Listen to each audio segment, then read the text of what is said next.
In extreme weather, safety concerns, closed roads, and states of emergency might lead you to shutter your business temporarily.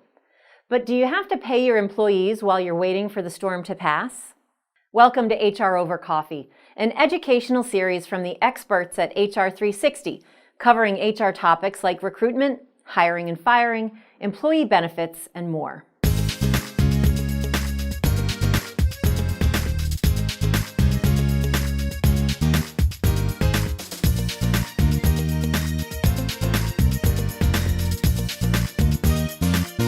Today, we're talking about pay issues for work missed due to bad weather. It's a complex topic with lots of variables, most importantly, the employee's exempt or non-exempt status. So who's exempt and who's non-exempt? Exempt employees are not subject to or exempt from the minimum wage or overtime pay requirements of the Federal Fair Labor Standards Act, or FLSA.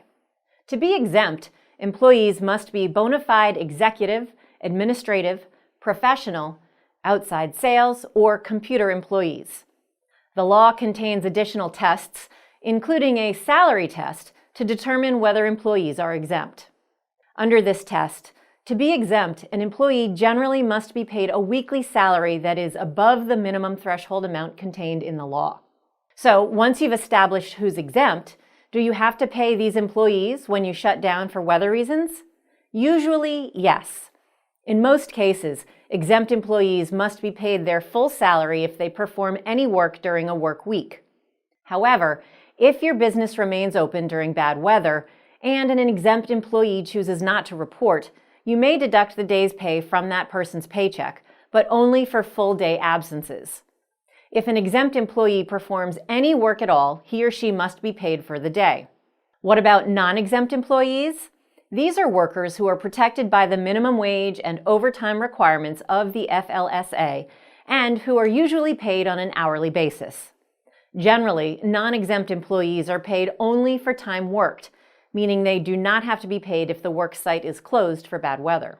Some state laws and regulations require employers to pay employees for showing up, even if there's no work that day that can be performed, such as when the office is closed, or the employee is sent home early, for instance due to an impending storm. These laws, often referred to as reporting time pay laws, may apply to specific industries or certain employees only, so check with your state labor department for exact details. State law may also protect workers from being disciplined for failing to report to work during events such as road closures and declared states of emergency. Again, check with your state labor department to learn what laws apply to you. Recognizing that weather is beyond our control, some employers choose options that don't financially penalize employees for closings. These alternatives include paying employees at their regular rate for time lost due to weather, or the employer will allow the employee to use personal or vacation time or to make up time or lost shifts. Another choice that makes the closure easier on the employee is to arrange for the employee to work from home for full pay. If you choose the work from home option, make sure you make it clear how much work should be produced, or whether and how the employee must be available to supervisors, colleagues, clients, customers, and others during the day. Winter storm pay policies and work options should be outlined as part of an overall inclement weather policy, which should also include information on how employees will be notified of closures. This plan should be provided to all employees and administered consistently.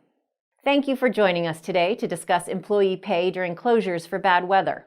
For more information on pay policies, telecommuting, and other employee management issues, visit us at hr360.com.